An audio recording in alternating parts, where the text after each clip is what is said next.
What's up, ladies and gentlemen? TheFlyYoungG here, and well, I have a hell of a video for you guys today. Not what I expected to bring. Now, let me explain why there's no upload really quick. Let me get that out the way. Yesterday, my power went out. I was actually really afraid it was going to be out tonight as well. Thank God it wasn't. But anyway, bummer, but hey, we're back. So, this is the crew beta. If you've never heard about the crew, pretty much what it is an open world America. Now, what you're going to see me do in this video, I'm not going to be talking for the whole video. I'm going to be driving from New York to LA, straight path. Now, it took quite a bit. I don't remember the exact time, but it took quite a long time. And that's something I've been craving a game to bring. And that was just straight path. If I were to go all the way around the country, it probably would have taken hours. And that's something I really am looking forward to. So the crew is definitely something I'm going to buy. Something you're going to notice is I'm playing manual, and you're going to see me messing around a little bit with my gear shifting, just because I wanted to see what the game was capable of. Now, I did notice in key bindings, there may be an ignition key. So pretty much what I'm thinking is hopefully they can add stalling to manual transmission. I feel like that'd be something really cool and something that I feel like would be more immersive and really interesting. I mean, think about it, guys. If you are sitting there and you are being a dumbass and don't know how to work a manual, or you're trying to learn a manual, you stall, so you learn. I feel like it'd be a really cool immersion effect for them to add. I'm not 100% sure if they're going to add it. Right now, it didn't even seem, you'll notice, I don't think the clutch is working. The way the RPMs were kind of going around, I'm not sure necessarily if the clutch is working. I know definitely, shifting is working up and down. A nice addition to the game is that neutral. So it's nice to, tend to sit there. Why else would they add neutral, though, if there was going to be no stalling? I don't know. More speculation kind of saying that there may be stalling. And it's something I'm actually looking forward to. I hope you can stall. I know most people are like, why the fuck would you want that? But really, it adds a layer of immersion that I feel like would really be, beneficial. It could teach people how to drive manual. It could really just, add more realism. It's something the Forza games have been lacking. No stalling and no neutral and stuff is really quite annoying, because if you say you're some realistic, racing simulator, you should be able to stall. Now, one thing I noticed, I know the Last of Us videos haven't been coming out, and tomorrow I'm going to do another crew video. I might be doing a couple, then we're going straight back to that until the next game release, which is going to be Destiny. We might finish it before then. I'm not sure how far we are into it. I know how far we are into it, but I'm not sure, how much is left. So I guess we're going to find out type thing. But pretty much, it's going to be the Last of Us Let's Play until we, are finished with that. I definitely want to finish that because it's a game I'm really enjoying. But I want to do some of this more relevant stuff right now and finish up, some crew videos while the beta is ongoing. And hopefully you guys can learn a little bit. Now, the whole reason I made this video was just to see how long it would take and share it with you guys. And share with a few of my friends too, who are really interested. With something we were talking about. The only thing is I hate games that don't have manual, and specifically manual that actually utilizes the clutch. The reason I returned Need for Speed, the new one, is because I just couldn't play. There wasn't even manual, let alone manual with clutch. Now, there is a clutch key, and I am pressing it the whole time we're playing, but I realized that it really didn't do anything. And, I'm not sure. I feel like maybe it added a fraction of a millisecond more to my shift times, but really it didn't do what it should be doing like it would do in real life, and that would be, mitigating the terms of the engine and the wheels themselves. And, hopefully we can, see the addition of the clutch to having a much more vital role, and even stalling. That's something I'm looking forward to. But the one thing I also have to complain about, and I know we're kind of ragging on the game here, when my main review is I love this game. But I'm ragging on it too a little bit, just because it wasn't too much, and there was some things that I really found detrimental. And another thing is, you're going to see it here when you see me driving. There's going to be little challenges that pop up, which I think are cool. But the thing is I'm driving fucking stick shift. So when you get rid of my, entire RPM speedometer, it really is detrimental. Now, I tend to drive cockpit view, and I noticed that actually the RPMs on the gauge in the cockpit are a lot more, I'd say more in tune and a little bit more on point than the standard rev gear or RPMs per second or RPMs per minute, rotations per minute. I'm sorry, guys, I can't talk today. In the left, you'll see here, but the one actually in the dashboard is a lot more accurate, and you find you get better shift times. I'm gonna make a whole video on where to shift and when. In most cars, I realized it was the same in the crew, which is something that's kind of not that great, but it's not the final game yet. So, well, it is pretty much the final game. It's coming out in November, but there's still some months to tweak. But yeah, all in all, really love this game, but the immersion is really broken sometimes with the pop-ups and shit. I want to see my speed, and it's really annoying. Yes, I can use the RPM, monitor. You'll see me crash a few times throughout this. The only reason that's happening is honestly I got distracted a few times. I forgot I was recording a couple times and just kind of crashed. But I'm actually a genuinely good driver. Another reason is because it's really hard to drive on with a keyboard and mouse. You get no fucking, you can't really half press a key. You kind of press it or you don't. And it's really annoying with the clutch. I noticed it's really annoying with the way your speed works and your speed control. It's really annoying with a few other things like braking and things like that, and steering especially. So yeah, all in all, really cool. Love this game. Hopefully they can add stalling in. Hopefully they can add a few, make the clutch seem like it does more. Really, it honestly feels like it's not even there. And I feel like the RPMs and where you shift at is really cool. One thing I'd like to see, since there's a lot of cruising in this game, is I'd like to see more realistic cruising RPMs and maybe even a gas tank. Because one thing I'd like to do, and you'll see me mess around with it a little bit in this video, is I'll be, shifting non-racing RPMs. And if you're not familiar with any of that, I'll be explaining it tomorrow's video a lot more in depth. But because I'm actually a pretty good stick shift driver, and but I'm not the greatest. I actually have become much better in recent years trying to learn racing, exotic cars with my friends. But something I noticed definitely is the cruising RPMs. Now I'll give you a quick overview. I'll explain more in tomorrow's video.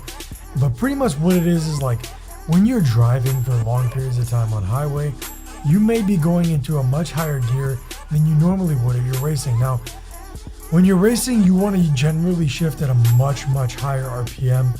I found in the 370Z, you'll see me shifting more towards 7,000 RPM.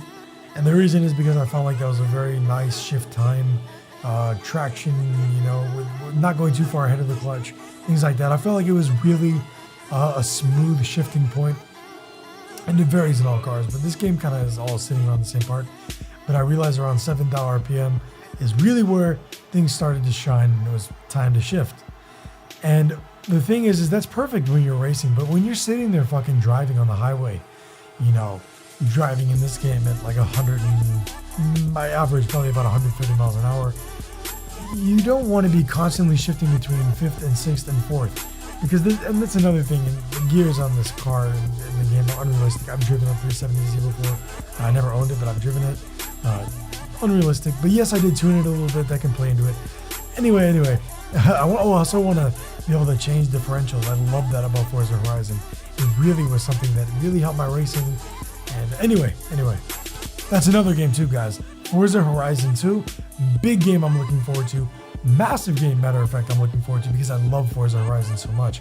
Hopefully that game will be good, but this game is looking really hard to top right now. With the Open America, all they need to do is add stalling, and shit, they might even beat Forza Horizon, be sure with you guys.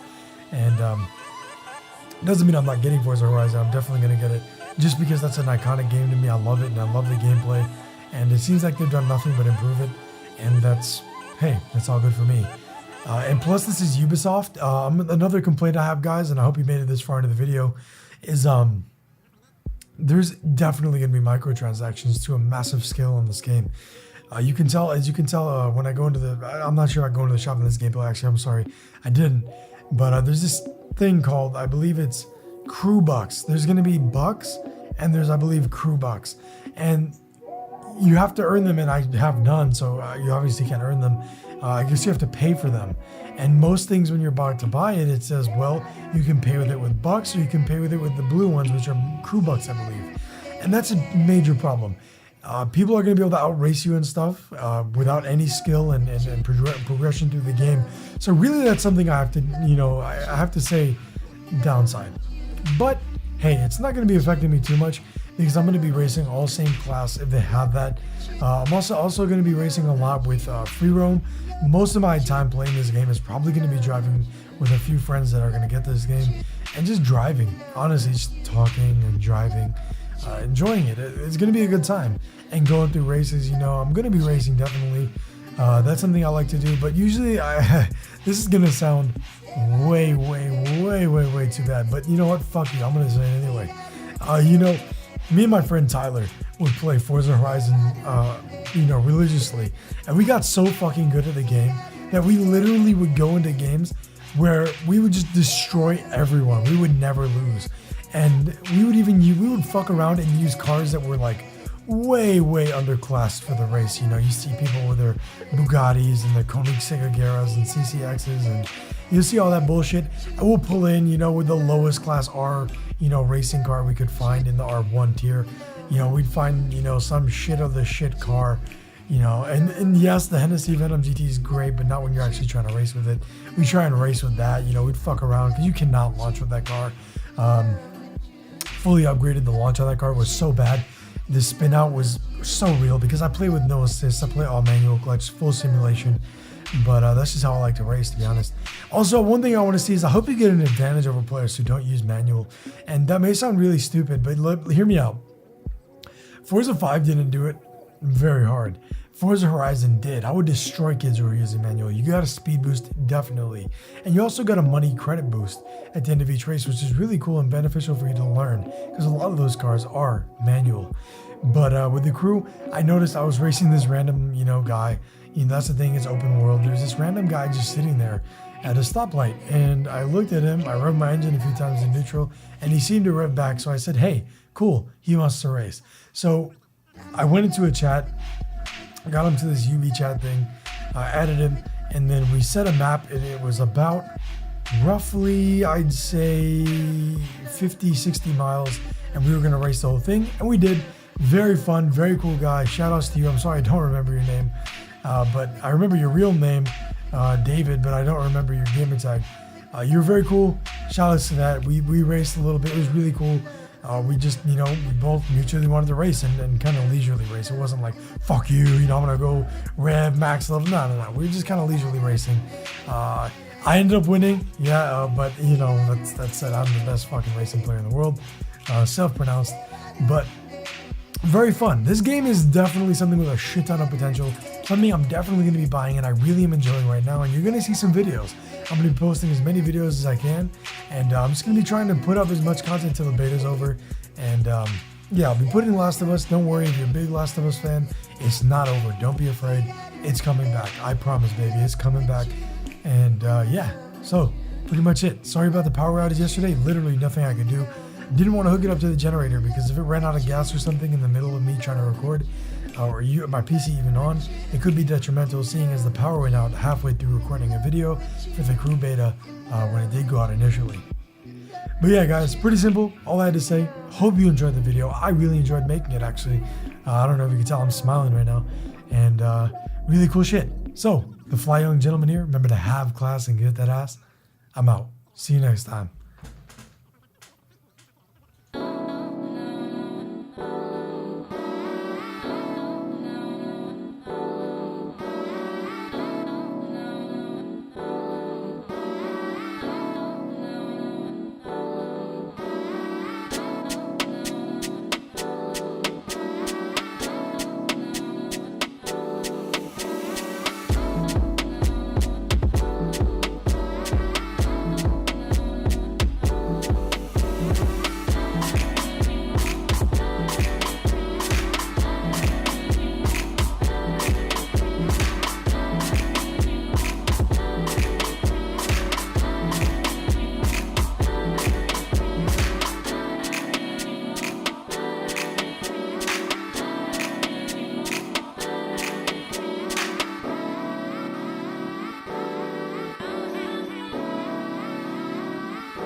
just ride with it. Moment I stop having fun with it, I'll be done with it. I'm the only one that's putting shots up, and like a potluck, you need to come with it, don't run from it. H-Town in the summertime, I keep it 100. Lot of girls in my times there, word of Paul Wall, not one fronted. Birthday in my first year, man, I know that place like I come from it. Backstage at Warehouse in 09 like it's fun coming. Dead, is anyone coming before I show up there and there's no one there? These days I could probably pack it for like 20 nights if I go in there.